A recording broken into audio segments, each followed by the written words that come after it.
right, welcome everyone. We're going to talk about the scientific revolution today, and I know, at least in third hour, because I've already had third hour, we did talk about Galileo. I'm going to pick it up at Galileo only because of the importance of the scientific method. And then in this video, we will do Galileo, Newton, Bacon, and Descartes. And then I will have a separate video that talks about the women and the medicine guys and a little bit about religion. So I think I should be able to do it in two videos. So we pick up with Galileo.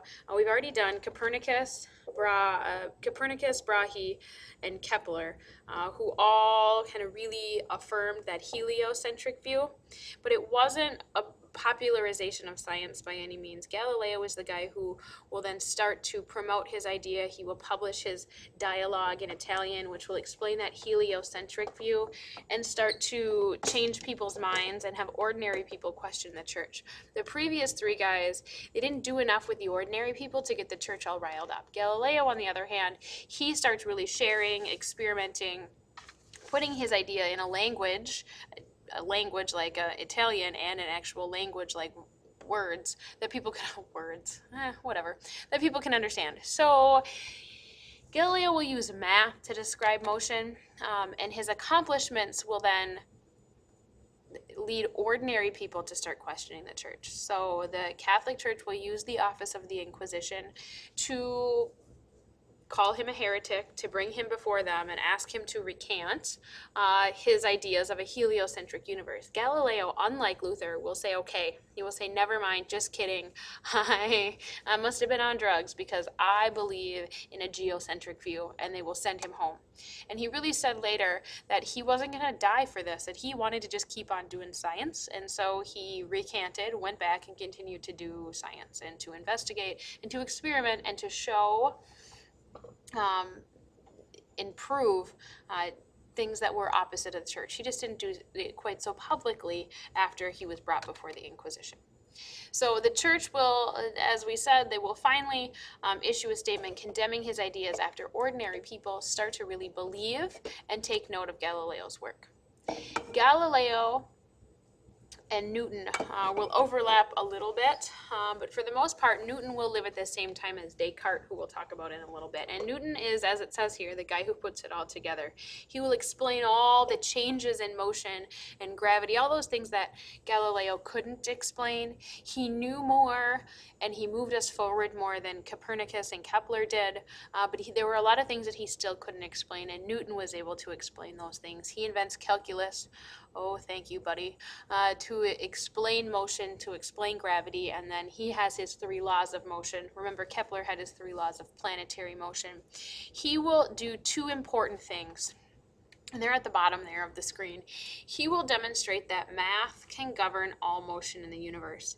And so math can explain everything, and so there'll be this huge reliance after Newton on math, and it will spill over into all governing human relationships, psychology, as in the next century, in the 18th century, they will start to try and figure out how math could explain human relationships and the best way to govern, which we all know that no one can explain how Schnabel acts with math. Like, there is just no explanation for this, but these guys didn't know this. And so they will try and use math for other things besides, well, really things that math can be used for.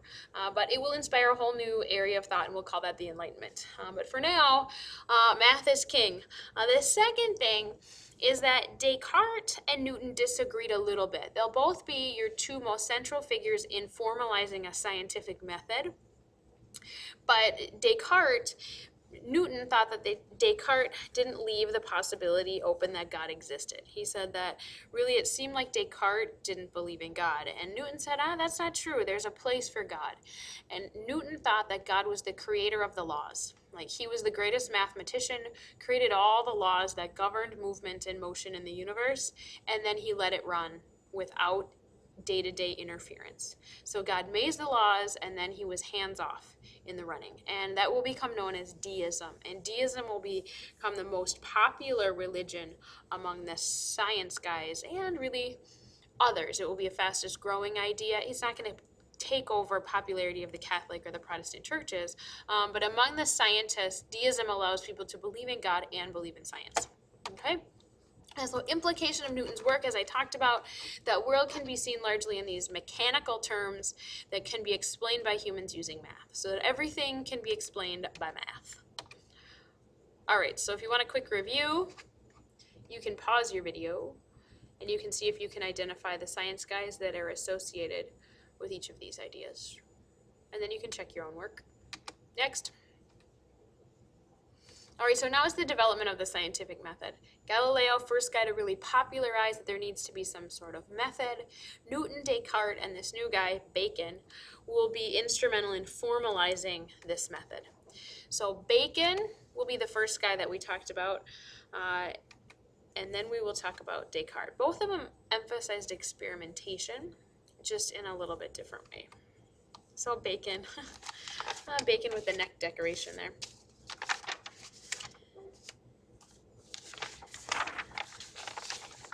Bacon was English. He's actually Sir Francis Bacon. He influenced Newton because he lives before Newton. He'll really live, he'll be Lord Chancellor, much like Sir Thomas More, but he'll be Lord Chancellor, like Vice President of England under James I, so your first Stuart king, the alienator guy. And then later he'll be fired because he was accepting bribes. But anyway, he will live at Kepler and Galileo's time, so he will really be a big influence to Newton. Newton and Descartes will live at the same time. But Bacon believed in this idea of experimentation and empiricism. Now, he didn't understand math. So Bacon did not understand math. He was all about experimentation. Math to him was kind of like math to me. There was no explaining it to us because we just don't get it. So he didn't have a lot of discoveries. He didn't really have a lot of successful experiments. It was all about the method. So his idea of empiricism or induction, and you need to know both of those words. AP will use empiricism much more than it uses induction. Empiricism is going from small to big, if you think of it that way, particular to general knowledge. So you use all sorts of the little details to lead you to the conclusion. So you walk in here and you say, oh, there's desks and there's books and there's flashcards and there's some lady talking at the front. It must be a school. You use all of those specific things to reach a general conclusion. All right. Other idea that he had was that you needed to use knowledge and you needed to use it for practical purposes. That no knowledge was good knowledge or useful knowledge if it couldn't lead to progress. And so he liked things like the canon and the aim of the canon because you can measure it. If you use science to make the canon better, then he'll hit targets more accurately, and that's a useful thing. So his proof of the theory of ballistics was great because it actually led to some practical, measurable progress.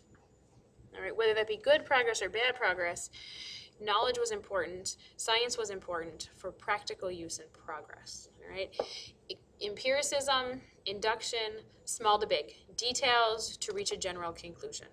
Now Descartes, there is nothing creepier than how Descartes looks.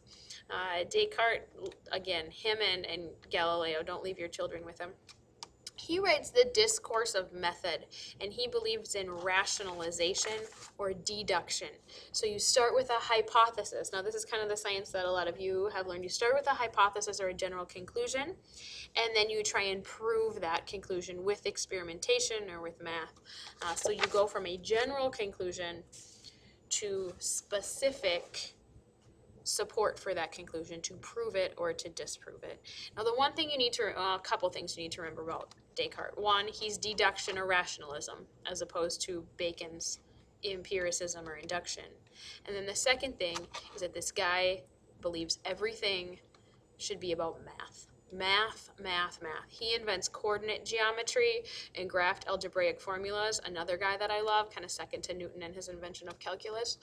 But everything can be about math. So to him, math matters. Math is everything. If you can't explain it by math, well then there's no point in explaining it. So he's all about the math. Third thing, and it kind of will go along with math, is that this idea of Cartesian dualism. Descartes believed that God created two spheres. There's a mind sphere, which is all of your emotion and your experiences, your feelings, and then there's matter. So two spheres, mind and matter. Matter then is all the measurable reality, basically the math. And so again, math matters. He thought your experience and your emotions, he thought all that was crap. There was no use for that in reaching any sort of truth or universal truth. He said that everything needed to be measurable, and that math was the most important element in society. So Cartesian dualism is that there's two spheres, that everyone has two spheres, a mind sphere and a matter sphere, but matter and the measurable reality, math, is what matters. Okay, so math matters, or matter matters to Descartes. Rationalism, big to little, hypothesis, and then you prove it. Second thing is he invented new math so that math could reign supreme over the world. And then the third thing is Cartesian dualism. Two spheres, mind and matter matters. That's it. So Galileo and Bacon will live at roughly the same time, right? And they'll start that scientific method. They'll really be about the method and the experimentation, all right? And then Descartes and Newton will formalize that method, and they will each invent a lot of different kinds of math so that everything is specific and provable with mathematics, all right? That is it for now. Your scientific method is important. Your science guys are important. And I am in under 15 minutes. It's 11:22, which has got to be like a record. I should play you a song. Okay, maybe next time. Bye-bye.